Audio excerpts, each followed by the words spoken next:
today's video, I invited Kelly to tell her story about the time she was kidnapped, and let's hear her out. Storytime about the time that I was kidnapped. I would just like to add in an extreme trigger warning. So a little background information. I was 16 at the time, and my two friends invited me to a birthday party. It was this girl and her boyfriend.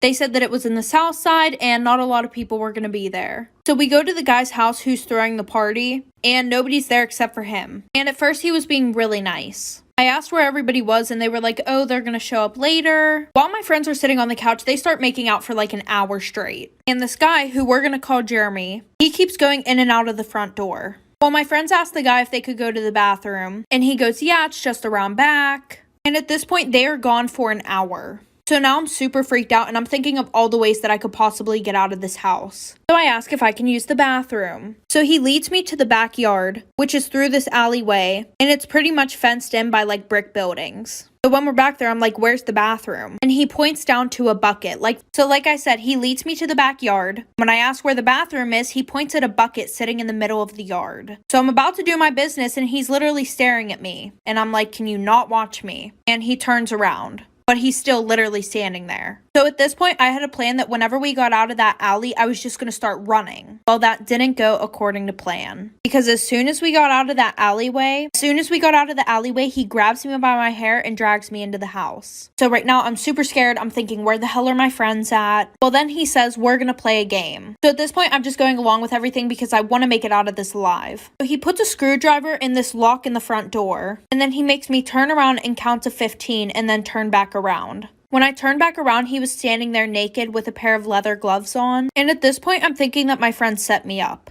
Anyways, he punches me in the face, knocking me out cold. I woke up later to him choking me while I'm laying on the floor. Like I said, he had punched me in the face, knocking me out cold. And when I woke up, he was choking me while I was laying on the floor. And he says, you're gonna do whatever I say or I'm gonna kill you. And just to prove it to you, he starts choking me in this weird way where I literally am coming in and out of consciousness. Apparently, if you choke somebody a certain way, they can literally pass out. So I said, I'll do whatever he said. And that's whenever he forced me to take off all my clothes. For the next 5 days, I had been sexually assaulted repeatedly and had no food or water. One minute he would be completely fine and then the next he would act like a psycho. He would be like, nobody loves me, I'm the spawn of Satan, I'm Satan's child. Just a lot of off-the-wall shit. So I started using reverse psychology on him. He said my own mother doesn't love me, and I was like, well, I love you. Fast forward, the 5th day was the worst day. He was constantly beating me. He had thrown me on the floor. I was begging for food. I still had no clothes on. You will never guess what he did next. Like I said, 5th day the worst. I'm begging for food. He's beating me constantly. So he made me sit on the couch next to him, and he opens a can of cat food. I was so hungry at this point, it did not matter what it was. Well, he went into one of his episodes, and he threw a space heater at my head.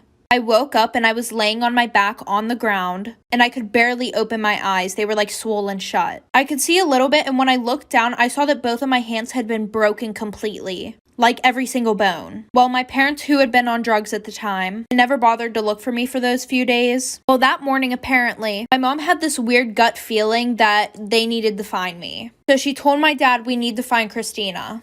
So they had been out looking for me and they saw this guy that was one of my friends. And he pretty much says, you better tell me where Christina is or I'm calling the cops on all of you. So they had told my dad that the house right next door was where I was at. So he went and knocked on the neighbor's door. And they said, well, we've been hearing screaming next door all week.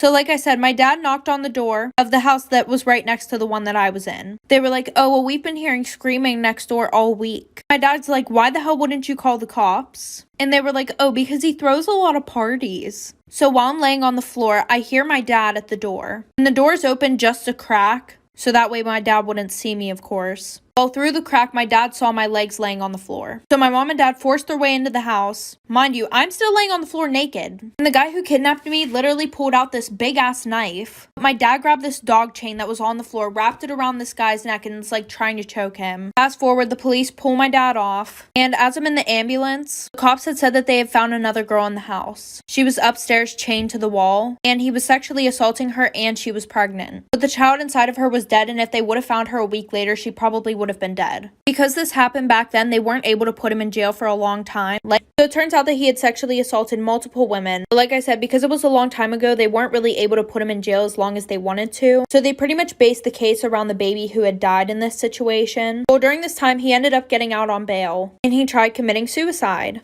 He shot himself in the stomach, but he still lived. And after that, he ended up doing a little more than 20 years. A lot of the women that he had assaulted still didn't get their justice. And I had tried looking for the girl who was there in the house, but nobody could find her. Well, I want to say in 2006, I was in a thrift store with my husband, and as I was going in, I saw him walking out, and I literally was so scared, like, just looking at him literally, like, paralyzed me. And he looked back at me like he knew exactly who I was. So I told my husband that we had to hurry up and get out of there, and after that, I never saw him again.